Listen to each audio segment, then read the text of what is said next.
Royalty was supposed to mean divine favor, golden crowns, and eternal glory. Instead, for some kings, the throne came with pus, boils, and slow rot. Behind the portraits of majesty lurked grotesque diseases so humiliating that chroniclers whispered instead of writing them down. Imagine the world's most powerful men reduced to whimpering wrecks, their bodies betraying them in the most shameful ways possible. Today, we count down 4 kings whose deaths weren't noble, weren't glorious, and weren't even decent.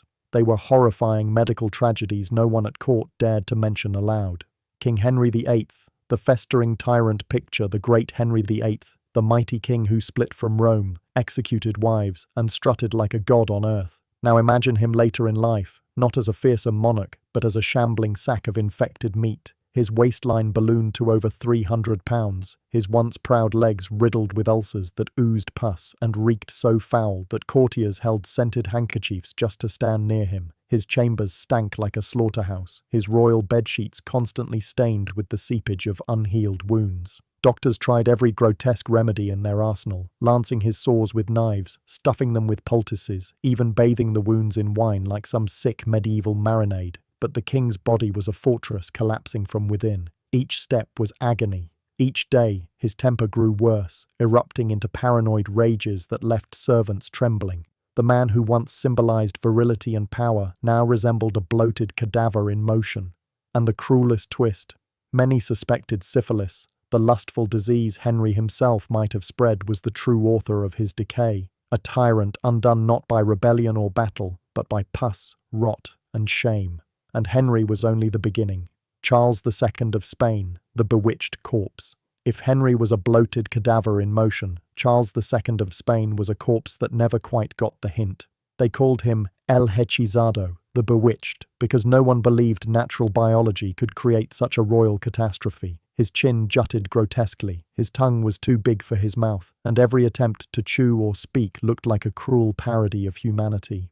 He drooled, he stumbled, he suffered seizures that left courtiers whispering about demons. But the truth wasn't sorcery, it was centuries of incest packed into one unlucky king. Habsburg bloodlines folded in on themselves until Charles emerged as a medical disaster in a crown. He couldn't sire heirs, he couldn't rule, he could barely walk without collapsing like a puppet with cut strings. His own autopsy revealed a heart the size of a walnut, intestines blackened with rot, and a skull that looked like it belonged to some twisted caricature. Spain's empire crumbled while its king melted before their eyes. He was a monarch reduced to a warning label, proof that dynastic obsession could breed something worse than madness, a throne that drooled. And yet, the Sun King across the border had his own grotesque secret brewing. Louis XIV, the king of fistulas, from Spain's drooling wreck to France's glittering god king.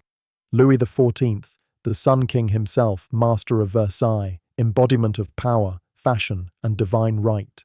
But behind the gold curtains and endless banquets, Louis had a secret wound that would haunt him like a devil hiding in lace. Not a noble scar from battle, not even gout, not an anal fistula. Yes, France's radiant monarch was betrayed by a hole in his backside that oozed pus and blood with every movement. He couldn't sit, couldn't ride, couldn't even dance without flinching. Courtiers whispered while perfume barely masked the stench. Doctors, in their infinite 17th century wisdom, invented a new surgical instrument, a curved scalpel designed solely for slicing open the king's royal anus, and they used it without anesthesia while noblemen watched like it was the premiere of a new opera. The procedure was so successful that it became fashionable. Aristocrats lined up to undergo fistula surgery just to imitate the Sun King. Imagine that. The most glamorous court in Europe turned into a bizarre club of slit rears and infected bandages. Louis survived, but his glory was forever shadowed by whispers of his leaking throne. And in Spain, his rival Philip II would rot even worse.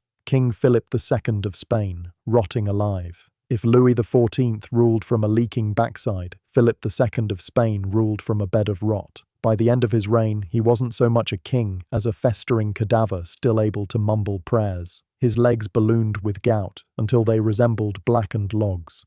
Ulcers split his skin wide open, pouring pus and stench into the royal chambers. Attendants tried to clean him, but maggots swarmed faster than the linen could be changed.